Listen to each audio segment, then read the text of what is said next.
Selamat datang di Yuda Media, teman-teman semuanya. Silakan di subscribe dulu buat teman-teman yang belum subscribe. Kita akan update informasi dari dunia politik dalam negeri. Info terbaru adalah ada kerumpulan. Apa ya? Saya nyebutnya apa ya? Saya takut salah kalimat nih. Ada apa ya? Segerombolan nggak juga nih. Karena ini adalah orang-orang penting. Ini mantan atau purnawirawan para jenderal ngumpul bikin sebuah maklumat yang isinya adalah meminta Pak Prabowo untuk mengganti Mas Gibran dari posisi wapres. Lah, apa urusannya nih? Pernyataan sikap purnawirawan prajurit TNI. 1. Kembali ke Undang-Undang Dasar 1945 asli sebagai tata hukum politik dan tata tertib pemerintahan. 2. Mendukung program kerja Kabinet Merah Putih yang dikenal sebagai Laskar Cita, kecuali untuk kelanjutan pembangunan IKN. 3. Menghentikan PSN PIK 2, PSN Rembang, dan kasus-kasus serupa dikarenakan sangat merugikan dan menindas masyarakat serta berdampak pada kerusakan lingkungan. 4. Menghentikan tenaga kerja asing Cina yang masuk ke wilayah NKRI dan mengembalikan tenaga kerja asing Cina ke negara asalnya.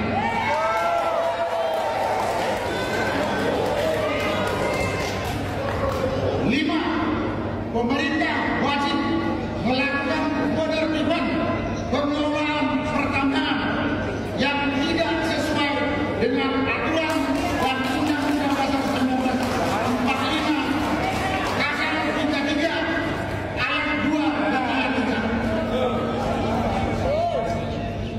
6. Melakukan reshuffle kepada para menteri yang sangat diduga telah melakukan kejahatan korupsi dan mengambil tindakan tegas kepada para pejabat dan aparat negara yang masih terikat dengan kepentingan mantan Presiden RI Joko Widodo. 7. Mengembalikan Polri pada fungsi Kamtibmas, keamanan dan ketertiban masyarakat di bawah Kementerian Dalam Negeri Republik Indonesia. 8. Mengusulkan pergantian wakil presiden kepada MPR karena keputusan MPR terhadap pasal 169 huruf I Undang-Undang tentang Pemilu telah melanggar hukum acara MPR dan Undang-Undang Kekuasaan Kehakiman. Pernyataan ini ditandatangani oleh 103 jenderal,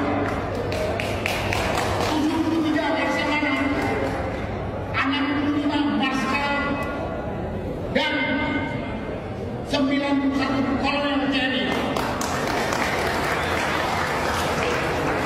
Naskah ini ditandatangani oleh Fakhrul Razi, Jenderal TNI Purnawirawan, Yasna Sudarso, Jenderal TNI Purnawirawan, Selamat Subianto, Laksamana TNI Purnawirawan, Hanafi Asnan, Marskal TNI, dan diketahui oleh Tri Sutrisno, Jenderal TNI Purnawirawan. Oh, mereka mengklaim mantan wakil presiden Tri Sutrisno juga mendorong soal isi yang mereka bacakan barusan. Bener nggak nih?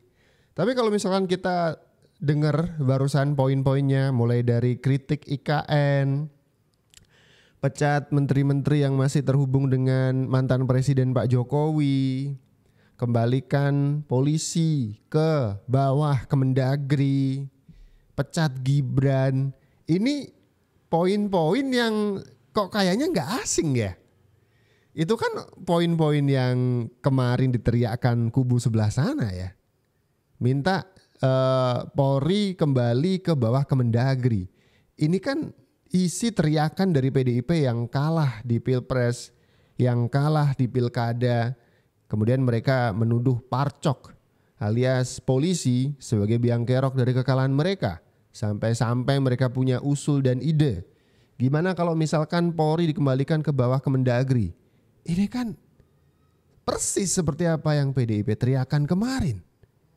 Soal Gibran, bukan 1-2 kali Gibran diminta untuk diganti.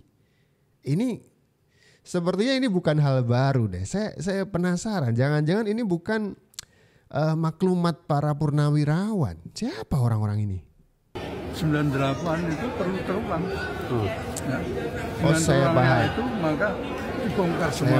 Saya paham. Terkait dengan kedilemaan Pak Prabowo ini, ucapan terima kasih karena sudah dijadikan presiden terhadap Pak Jokowi, ini seperti apa pandangannya untuk prajurit TNI sendiri? Itu nggak boleh. Ternyata nggak boleh, dia harus tahu. Ya tadi saya sampaikan Satpam Marga itu intinya bahwa perilaku tindak tanduknya harus atas dasar kebenaran. Pada dasarnya saya bilang saya paham ya, karena ada Jenderal TNI Purnawirawan Fahru Rozi. Ini kan orang yang sering kali nongol di acara arisannya TPUA. Ada Amin Rais, ada Roy Suryo, ada Refli Harun, ada Egy Sujana dan kawan-kawan yang kebanyakan anak abah. Ini orang kan sering nongol di sana. Oh iya, kalau gitu ya kita paham kenapa narasi-narasi yang ditulis poin-poinnya mirip sekali dengan poin-poin yang sering kali para anak abah ini ungkapkan. Ya jelas lah. Tapi kemudian kalian nonton di belakang nggak? Ketika Fahru Rozi ini ngomong, di belakang itu ada siapa? Orang berpeci putih itu kan yang kemarin datang ke UGM dan juga datang ke Solo, ke rumah Pak Jokowi untuk menanyakan ijazah Pak Jokowi palsu atau asli sih. Tahu kan? Lanjut dulu. Purnawirawan TNI itu mendukung penuh Pak Prabowo untuk bisa memimpin Indonesia dengan sebaik-baiknya. Dan sekarang kesempatan beliau menunjukkan bahwa saya betul-betul melakukan tugas saya dengan sebaik-baiknya. Tidak boleh lagi ada bayang-bayang orang lain gitu di sini. Pemimpin beliau, hanya beliau tunggal pemimpin Indonesia saat ini, nggak ada yang lain. Jadi kita dorong beliau untuk melakukan tugas dengan sebaik mungkin. Tadi saya singgung, beliau memuji-muji Pak Jokowi, salah. Pak Jokowi nggak berjasa kepada beliau, beliau yang berjasa kepada Pak Jokowi. Kenapa jadi ngatur-ngatur Pak? Kalau Pak Prabowo memang mengatakan dan merasa bahwa Pak Jokowi punya jasa yang besar untuk karir politik Pak Prabowo, ya terserah Pak Prabowo lah. Yang kenapa ngatur-ngatur sih?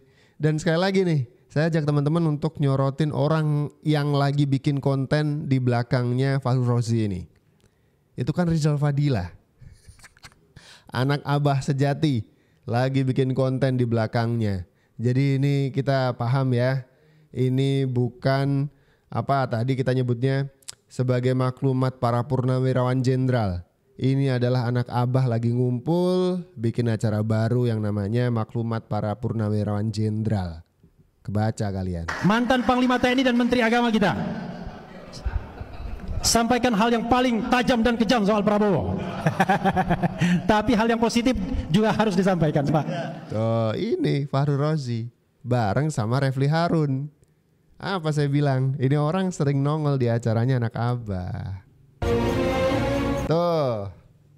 Purnawirawan TNI Polri dari FKP 3 dukung Anies di Pilpres 2024. Coba di sebelah kanan Anies itu siapa? Itu Fahru Rozi. Ya makanya poin-poin yang dia bacakan, orang-orang ini bacakan, intinya emang udah gak suka aja sama Pak Jokowi, sama Mas Gibran, dan juga tentang kemenangan Pak Prabowo di Pilpres 2024. Simple, yang mereka dukung kalah.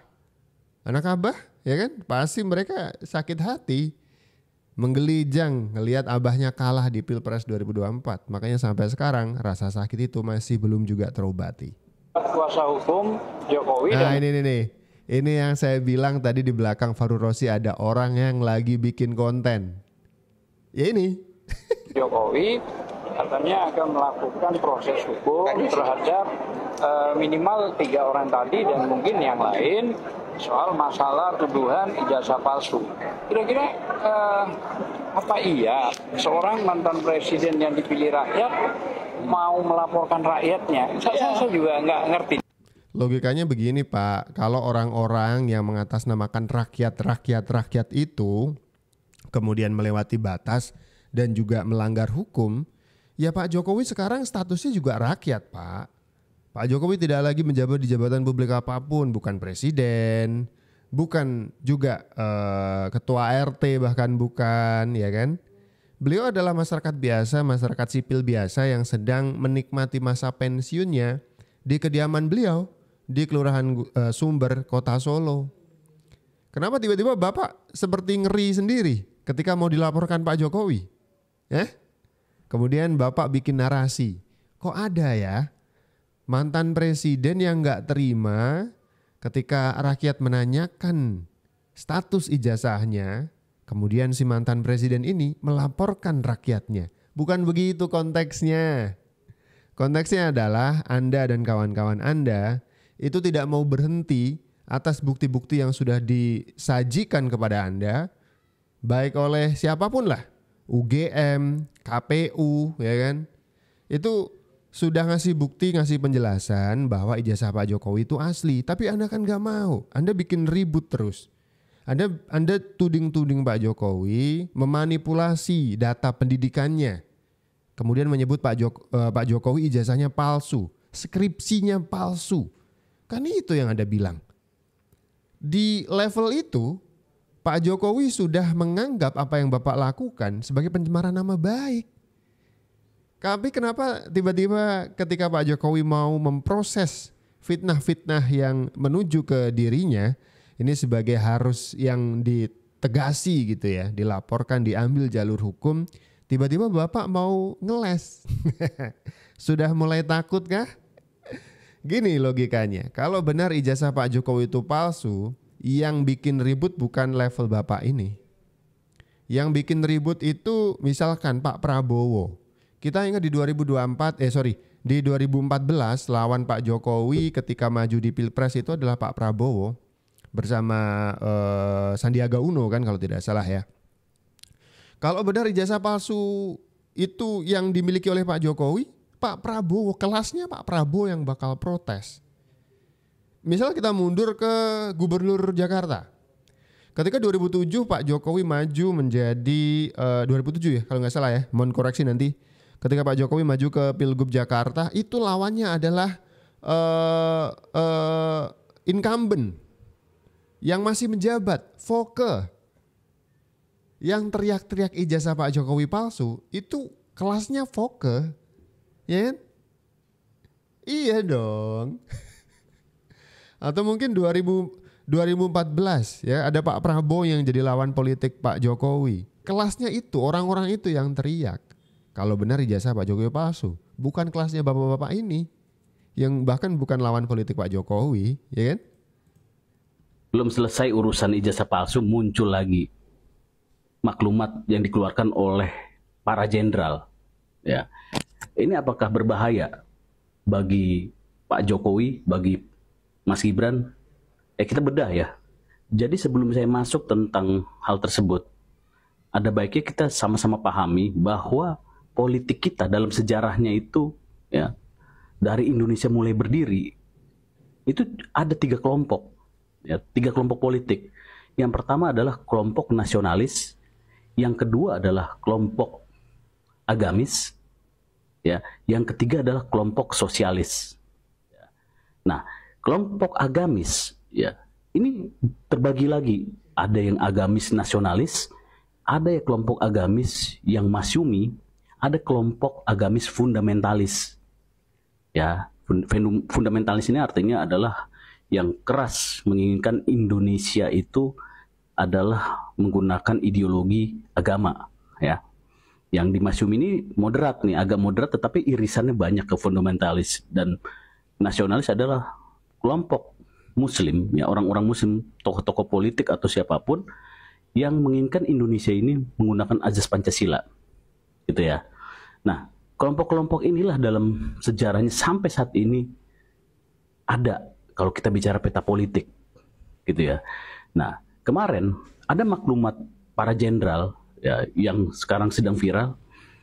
Ya, kalau kita mau bedah mereka, kita nggak perlu repot-repot cara membedahnya. Pakai pendekatan apa yang tadi saya katakan. Ya, kita lihat siapa sih inisiatornya. Kita cari yang paling tertinggi adalah Fakhrul Razi. Ya, benar. Siapa Fakhrul Razi? Fakhrul Razi ini memang tokoh politik bisa kita katakan, tetapi dia ada di garis mana, di kelompok yang mana?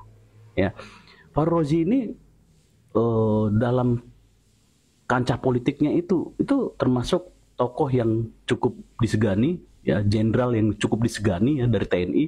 Dia lahir dari orang tua yang berasal dari Sumatera Barat, Padang ya. Kita tahu Padang itu paling anti terhadap Jokowi. Saya juga Padang, tetapi saya yang nasionalis gitu ya. Nah, Fakhrul Razi ini juga pernah jadi menteri di 2020 dan di reshuffle ya. Yang dimana ketika di reshuffle dia mengatakan dia dipecat oleh kabinet Indonesia Maju karena dia membela Front Pembela Islam. Ya, karena dia bilang satu-satunya menteri yang menolak Front Pembela Islam untuk dibubarkan adalahnya dia, dan seminggu kemudian dia di reshuffle dan dia mengatakan itu dia dipecat karena itu gitu ya. Nah, Fakhrul Razi setelah dia tidak menjadi menteri agama ya di Indonesia Maju, dia berkecimpung dalam apa? Dalam mendorong Pak Anies ya untuk presiden kemarin, pemilihan presiden kemarin. Artinya dari sini kita bisa lihat ya, Fakhrul Razi ini kelompok yang mana. Oke, clear ya. Kita jadi paham nih kenapa orang ini teriak begitu. Orang ini teriak begitu karena kita paham sekarang. Pendapat kalian deh, tulis di kolom komentar.